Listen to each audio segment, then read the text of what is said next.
Hello there, everybody, and greetings from Finland. It's been a really long time since I last made a video. So, it's fall, it's almost Halloween, and what could be better than a small ghost for Halloween?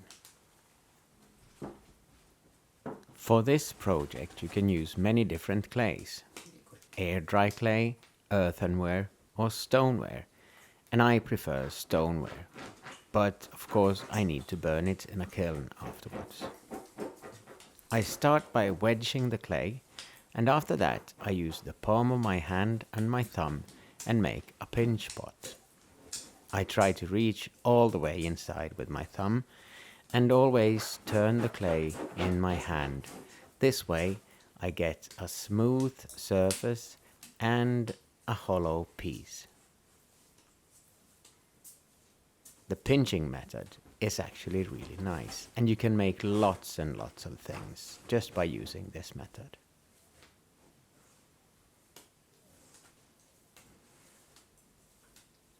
I use just a small amount of water on my finger and in my hand, otherwise it will get too slippery, and if you don't use any water, you may get cracks in the clay.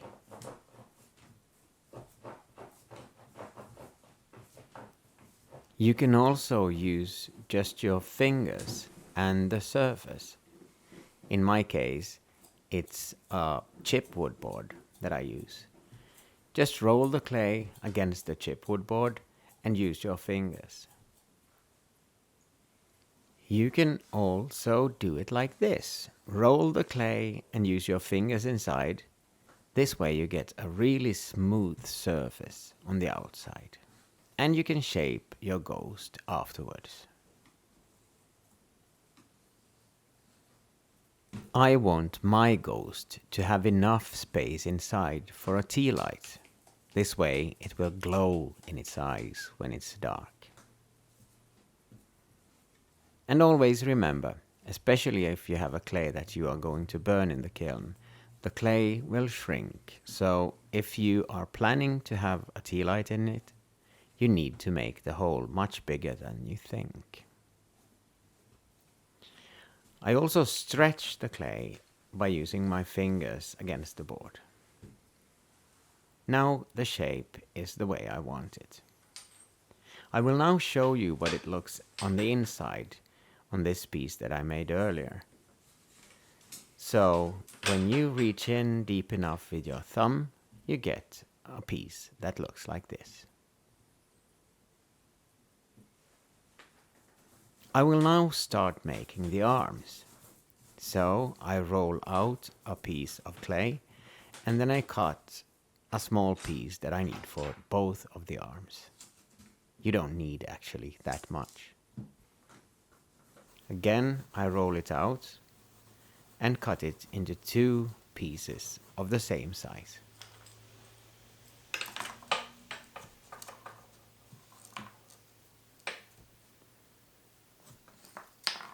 The design of the ghost is all up to you. It's all in your imagination.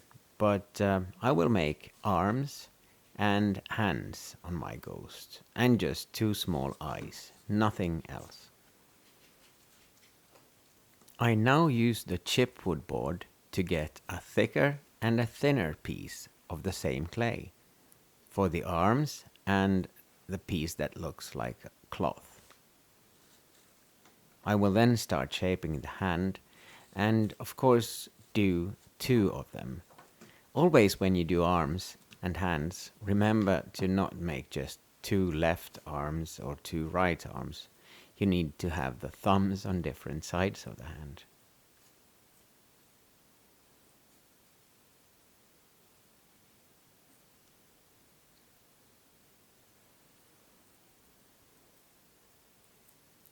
I like to use handmade tools when I work with clay, and all of my tools are made by me. The woods I prefer when I make my tools are apple, cherry, and lilac. If you want to see how I make them, you have to check up one of my older videos.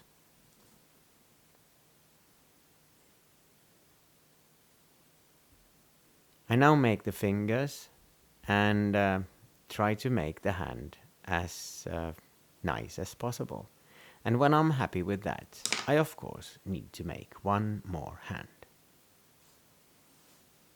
I try it out, but I will not attach it yet because I need some slip between the clays.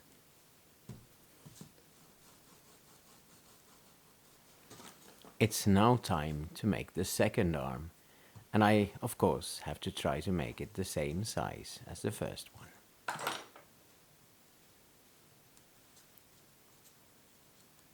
If you use air dry clay, or well, actually any clay at all, remember that if you use a tea light, it might cause a fire. So be very, very careful with that. You can also use these small lights with batteries. That's even better.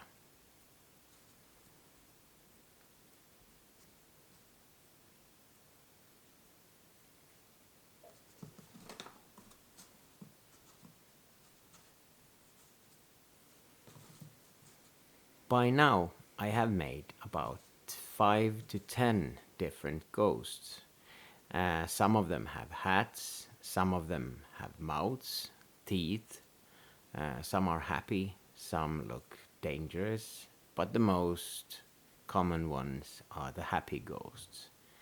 So you can actually make a lot of different ghosts just by using this method.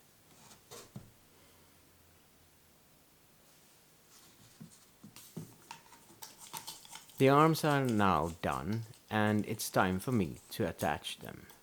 So I use a slip made of the same clay that I use right now. I just mix it with water, and this is actually the glue that sticks the whole thing together. You need to push it, not too hard, but not too soft either. It has to stick.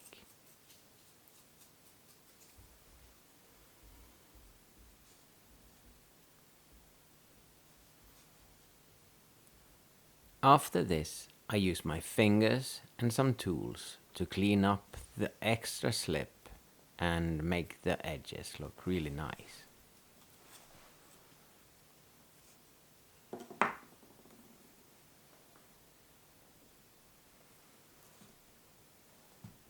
Your fingers are actually the best tools you have.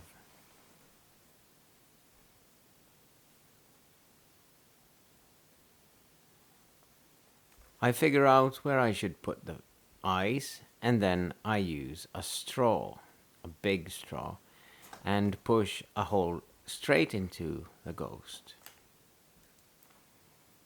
The clay might stick in your straw, or then it might just drop and fall inside of the ghost. But be careful that you actually get the hole perfect. I put a little bit of water on my fingers so that I smoothen out the edges around the eyes. The ghost is almost done now. I just roll out a small piece of clay and put it on the arms so that I get a better edge between the arm and the cloth.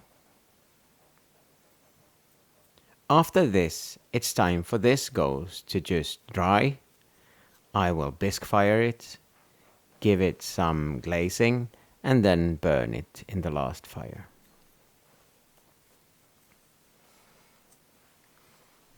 I wanted to make a nicer edge to the arms, so I roll out a small piece of clay and attach it to the arm, on both sides of course. This way it looks more that the arms are coming out underneath the draping.